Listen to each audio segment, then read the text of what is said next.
नहीं, जी पर गधा नहीं पड़ा, जो जैसा पढ़ता वही बोलता है।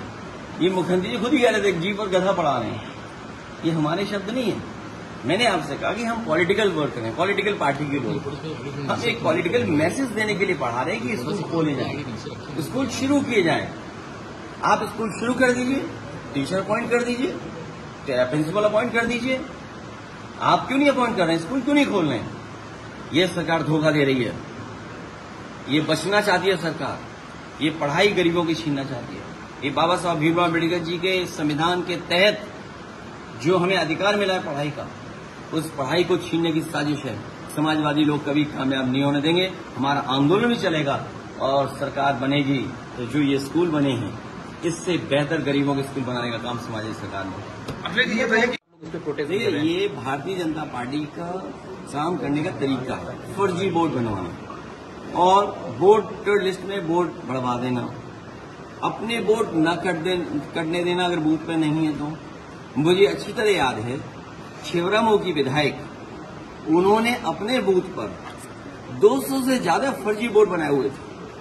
हमारे कार्यकर्ताओं ने जिम्मेदारी के साथ काम किया, वोटर लिस्ट लेकर के पहुंचे और लगभग 200 वोट एक बूथ पे कटवा दिए। इसलिए पॉलिटिकल पार्टी के वर्कर्स को भी तैयार रहना पड़ेगा। ये जो वोट चोरी, वोट डकैती, वोट का या लोगों का अपहरण करने का काम होता है, उसके लिए तैयार रहना पड़ेगा। मैं फिर एक बार इलेक्शन कमीशन से कहूंगा कि जिस सूची को समाजवादी पार्टी ने दिया है डिलीटेड वोट्स का, ऐसे अधिकारी जिन्होंने जानबूझ करके समाजवादी पार्टी के वोट को डिलीट किया, उन अधिकारियों के खिलाफ कार्रवाई होनी चाहिए। जिन लोगों ने बाई इलेक्शन में समाजवादी पार्टी और आम जनता को रोका वोट डालने से, उन जिलाधिकारियों के खिलाफ कार्रवाई होनी चाहिए। अगर ये जिलाधिकारी और अधिकारियों के खिलाफ कार्रवाई हो जाएगी तो यही निष्पक्ष काम करेंगे, आपकी वोटर लिस्ट भी ठीक हो जाएगी और वोट के दिन भी कोई भी डकैती नहीं कर पाएगा, न बंदूक दिखा के डरा पाएगा, न और कोई तरीका अपना पाएगा। ये भारतीय जनता पार्टी, आप यकीन करना, इंजन टकरा रहे थे, डब्बे टकरा रहे हैं, पटरियां टकरा रही हैं और जैसे जैसे चुनाव करीब आएगा 27 का, 47 तो दूर, 27 से पहले ही ये तलवारें खींचने की जो भी विधानसभा में दिखी है। और सच्चाई तो ये है कि जनता का गुस्सा ही सामना नहीं कर सकते। इसीलिए जनता को दूसरी दिशा में ले जाना चाहते हैं कि 47 का विजन दिखा दो। जनता जानती इनका विजन कुछ नहीं है। अगर इनका विजन होता तो मुख्यमंत्री की ये भाषा होती। सोचिए क्या भाषा उनकी, एएनआई वालों से पूछ लो कभी। ऐसे मुख्यमंत्री की ऐसी भाषा हो सकती है, एक विजनरी मुख्यमंत्री की यही लैंग्वेज होगी। सोचो, अपने विपक्ष के लोगों के लिए ये भाषा का इस्तेमाल करेंगे। सोचिए, सबसे अच्छा ये था कि उन्हें अपनी टिकट पक्की करा लेनी चाहिए बीजेपी में, उन्हें अपनी टिकट पक्की कराने। मुझे उम्मीद है, हालांकि हमारे मुख्यमंत्री जी बीजेपी के सदस्य केवल चुनाव के लिए बनते हैं, याद रखना आपको। हमारे मुख्यमंत्री जी भी बीजेपी के सदस्य नहीं रहे, भारतीय जनता पार्टी के वो सदस्य नहीं है, केवल चुनाव लड़ने के लिए वो सदस्य बनते हैं। हमें उम्मीद है कि अपनी टिकट के साथ साथ वो उनको भी टिकट दिला लेंगे, और अगर पहले टिकट दिला दी होती तो हमें देनी नहीं पड़ती इन्हें टिकट। नहीं, अगर पहले टिकट बीजेपी ने दे दी होती इन्हें तो हम टिकट थोड़ी देते। कोई चुनाव में क्या बोलेंगे? तरफ सारा किया है। देखिए, बहुत महत्वपूर्ण सवाल मेरे पत्रकार साथी ने पूछा है। मुझे खुशी इस बात की कि समाजवादी पार्टी वो दल है जिस दल ने फूलन देवी पर जब अन्याय हुआ, और अन्याय यहां तक हुआ कि आत्मसमर्पण के बाद उन्हें छोड़ना चाहिए था सरकार को, लेकिन सरकार ने उन्हें नहीं छोड़ा। नेताजी ने उन्हें छुड़वाया और छुड़वाने के साथ साथ उन्हें लोकसभा का सांसद भी बनाया। लोकसभा में पहुंच करके उन्होंने न केवल महिलाएं, बेटियों के साथ जो अन्याय होता उसकी दास्तान सुनाई, बल्कि एक भी अगर उदाहरण हमें दे दो कि एक महिला के साथ ऐसा व्यवहार हुआ हो और इस ऊंचाई तक वो पहुंची और सम्मान पाया हो। ये जो बकवास कर रहे हैं ये लोग, इन जिनके जो पैसे से बिक जाते हैं लोग, ये वो हैं जो सरकार के साथ रहना चाहते हैं, सरकार को खुश करना चाहते हैं। क्योंकि सरकार में अगर ये नहीं रहेंगे तो इन्हें पूछेगा कौन? जो हत्यारे हैं वो सरकार के लोग हैं। जिसने हत्या की वो किस विचारधारा से जुड़ा व्यक्ति है? कोर्ट में मामला, जेल गया, और फूलन देवी को हत्या कराने में जो विचारधारा के लोग हैं वो कौन हैं? फूलन देवी को किसने उसके साथ ऐसा व्यवहार किया? वो बेहमई कांड के तो लोग भूल जाएंगे कि क्या एक महिला के साथ ये व्यवहार हो सकता है? ये वो लोग हैं जिनको उनके समाज ने नकार दिया, और समाज जानना चाहता है, उसका इमोशन का फायदा उठाना चाहते हैं। ये जो पार्टियां हैं, जब कुछ नहीं बचता इन्हें तो जनता के इमोशन से लाभ लेना चाहते हैं। ये जो लोग बोल रहे हैं फूलन देवी के हत्यारा, वो हत्यारों के साथ है। सर, एक महत्वपूर्ण सवाल ये देने की कोशिश की लोकसभा में हमने नुकसान पहुंचाया, इसका विधानसभा चुनाव है, इसका मतलब है किसी की कुर्सी हिल रही है, चेहरा बदल रहा है। अगर कोई इस तरह की बैठक हो रही है, सरकार बनाने के लिए तो नहीं हो रही होगी बैठक, सरकार से नाराज हो सकते हैं या कुर्सी हिलने की बात हो रही होगी कुछ। ये तो दिल्ली और लखनऊ वाले जाने। सर, दिल्ली वालों ने क्या इशारा किया जिसकी वजह से बैठक हो रही है? ये लखनऊ वालों ने क्या इशारा किया? लेकिन हम एक ही बात मानते हैं, वहां पर जो पीडीए के लोग बैठे लोग हैं वो घुट रहे हैं, वो घुटे जा रहे हैं, उनको कोई रास्ता नहीं दिखाई दे रहा है। उनका भी विजन साफ है 2027 में पीडीए के साथ।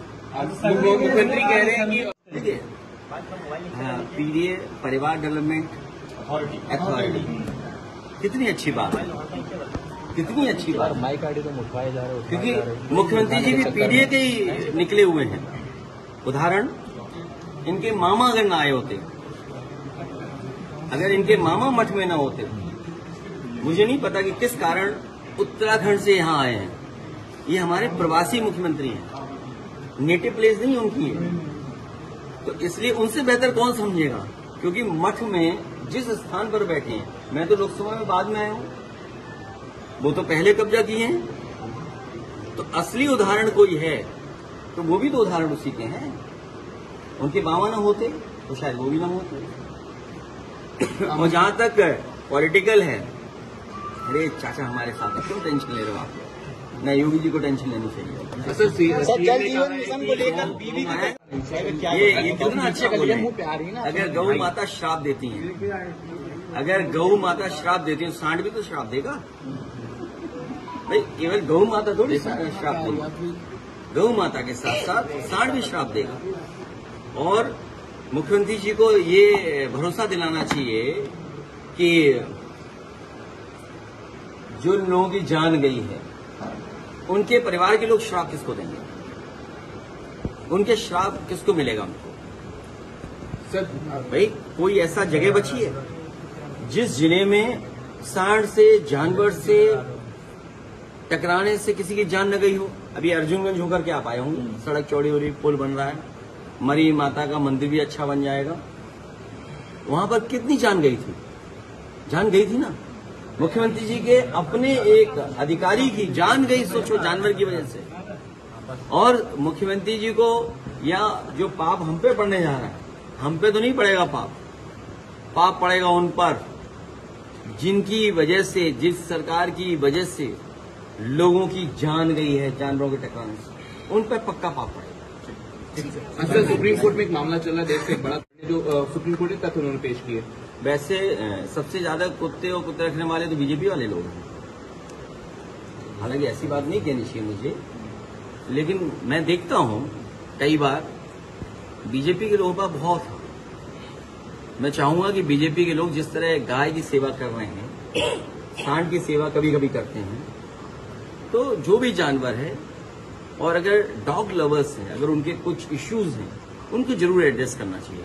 जो विकसित सोसाइटी है, जो डेवलप्ड सोसाइटी है, अगर आप विकसित भारत का, विकसित उत्तर प्रदेश का सपना देख रहे हो, तो पेट्स के लिए आपके पास योजना क्यों नहीं है? और जो डॉग्स लवर्स हैं, उनके प्रति आपके पास क्यों इमोशन नहीं है? तो अगर आप विकसित भारत का और विकसित समाज का और विकसित प्रदेश का सपना देख रहे हैं, तो डॉग लवर्स के लिए भी आपके पास इमोशन होना चाहिए और कुछ पॉलिसी बनानी चाहिए जिससे उनको भी राहत मिले। दिल्ली पार्लियामेंट के दौरान देखिए, ये हम सब दल के लोग जब बैठेंगे तब तय करेंगे, लेकिन फिलहाल बीजेपी का विजन यही है कि हर अच्छी चीज खराब कर दो। सर, प्रदेश को गड्ढा मुक्त बनाने की बात कही गई थी। कल पत्रकार ने छोटी बच्ची ये मुंह से गड्ढा मुक्त बना सकते हैं, सड़क गड्ढा मुक्त नहीं बना सकते। गोरखपुर में एक 9 साल की बच्ची गड्ढे में डूब के मर गई सर। दुख है इस बात का कि मुख्यमंत्री जी के अपने क्षेत्र में एक पिता जिस तरीके से बेटी को लेकर के भागा जान बचाने के लिए, सोचिए बच्ची डूब गई। ये मुख्यमंत्री तो वो है जो विजन दे रहे थे, सपना दिखा रहे थे कि मेट्रो बनाएंगे। मैं आपको दावे के साथ कह सकता हूं, गोरखपुर में मेट्रो ये मुख्यमंत्री नहीं बनाएंगे। ये मुख्यमंत्री जी का यही विजन है कि वो गोरखपुर में मेट्रो नहीं बनाएंगे। भारतीय जनता पार्टी माननीय जो सदस्य हैं विधानसभा से, उनसे बचना चाहती है, उनके सवालों का जवाब नहीं देना चाहती। हमारे मुख्यमंत्री जी नकलची हैं। अगर दिल्ली में कोई बात तय हो, अगर दिल्ली से कोई बात चले तो उसकी नकल कैसे की जाए उस दिशा में काम करते हैं। 24 घंटे जगाना ये तो इनह्यूमन काम है, जबरदस्ती बैठाना।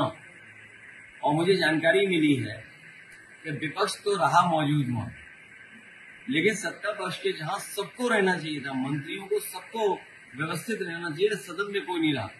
सुनने में आया है कि मंत्रियों की ड्यूटी लगी थी बारी बारी सोने की, कि आप इतने घंटे सोना फिर सदन में बैठते। तो जब सरकार ही मंत्रियों को सोने के लिए कह रही है तो क्या विजन डॉक्यूमेंट तैयार होगा? समाजवादी सरकार में न केवल पावर प्लांट में काम हुए, कानपुर जैसे बड़े शहर में मेट्रो दी गई, पनकी का बिजली का कारखाना दिया गया, कानपुर के हाथ में भोगनीपुर में 3x60 सुपर क्रिटिकल प्लांट लगाया गया, तो वो भी बिजली का प्लांट बना, डिस्ट्रीब्यूशन में काम हुआ, ट्रांसमिशन में काम हुआ। इस सरकार ने डिस्ट्रीब्यूशन और ट्रांसमिशन का भी सत्यानाश कर दिया, जिसका परिणाम यह है कि उत्तर प्रदेश के लोगों को उसका सामना करना पड़ रहा है। ये आपके मेडिकल कॉलेज जो चलने चाहिए वो नहीं चला पाए। अटल बिहारी वाजपेयी जी के नाम पर यूनिवर्सिटी बनी, लेकिन आज भी यूनिवर्सिटी चल नहीं रही है, मेडिकल कॉलेज नहीं चल रहा है उसका। ये तो प्रदेश सरकार कर रही है। उनके गांव में कोई विकास योजना नहीं लागू कर पाए, और उनके गांव को जोड़ने के लिए कोटा के लिए एक अटल बिहारी वाजपेयी जी के नाम पर प्रगति हाईवे बनाने का काम शुरू हुआ, वो भी उत्तर प्रदेश की सरकार ने रुकवा दिया। और भारतीय जनता पार्टी के नेताओं ने उस एक्सप्रेसवे को, जिसका नाम चंबल एक्सप्रेसवे था, बाद में अटल बिहारी वाजपेयी जी के नाम से किया गया, वो भी बंद कर दिया। आपके बगल में एक स्टेडियम बना है एकाना, वो भी अटल बिहारी वाजपेयी जी के नाम पे बना है।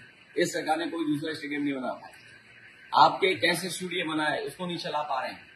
अगर कैंसर स्टूडियो चल जाता तो आज पूरे उत्तर प्रदेश के, न केवल उत्तर प्रदेश बल्कि बिहार, नेपाल के लोगों को अगर इलाज की जरूरत पड़ती तो वहीं आकर के फ्री इलाज हो जाता उनका कैंसर में। रिसर्च इंस्टीट्यूट वो बंद कर दी। ये मेदांता में जहां इतने लोगों का इलाज होता है, ये समाजवादियों की देन है। डायल 100 बर्बाद कर दिया, पुलिस को करप्ट बना दिया इन्होंने, और 102, 108 एम्बुलेंस उसकी व्यवस्था खराब कर दी। ये जो लोहिया के नाम पर जो मेडिकल कॉलेज है उसको बनाने का काम शुरू किया था, वो भी इन्होंने आधा अधूरा छोड़ दिया, अभी पूरा नहीं कर पाए। बाबा साहब भीमराव अम्बेडकर जी ने शिक्षा को लेकर के कहा कि शिक्षा ही अगर मिल जाएगी तो हमारा समाज खुशहाली और तरक्की के रास्ते पर चल जाएगा। और खासकर पिछड़े, दलित, आदिवासी, अल्पसंख्यक और पीड़ित परिवार के बच्चे न पढ़ पाए, इसीलिए सरकार ने कई हजार, 20,000 से ज्यादा स्कूल बंद कर दिए। प्राइमरी 20,000 इसलिए बंद किए क्योंकि उसमें गरीब बच्चे पढ़ने जाते थे। और न केवल बंद किए बल्कि मर्जर इसलिए भी कर रहे हैं जिससे कि बूझ का हिसाब किताब ठीक कर लें। तो मर्जर और बंद दो अलग विषय हैं। तो प्राइमरी तो छीन ही रहे हैं, लेकिन जो और पढ़ाई थी उसको भी बर्बाद कर दिया। और उसका उदाहरण है ये संस्कृत स्कूल जो समाजवादी सरकार में बना था, आज तक आगे नहीं बढ़ा पाए। अगर इनका कोई विजन होता तो आज 9 साल में जो काम किए इसको आगे बढ़ा करके 47 तक ले जाते तो हमारा विकसित उत्तर प्रदेश बनता। तो जब 9 साल का रिकॉर्ड ऐसा है कि जहां पर कोई विकास के रास्ते में जो चीज अच्छी होगी वो सरकार खराब कर देगी। रिवर फ्रंट बना, वर्ल्ड क्लास रिवर फ्रंट बना, JP-NIC बना, एक लीडर के लिए और लीडर को समर्पित म्यूजियम और जिम्नेसियम बना, वो बर्बाद कर दिया हमने। मेट्रो कब शुरू कर रहे हैं? 8 साल बाद, 9 साल बाद। सोचिए, 9 साल बाद मेट्रो शुरू कर रहे हैं और मुख्यमंत्री जी अपनी मेट्रो भूल गए। सोचिए कैसे मुख्यमंत्री का विजन है कि जो दूसरों की मेट्रो बना रहे हैं, अपनी मेट्रो भूल गए।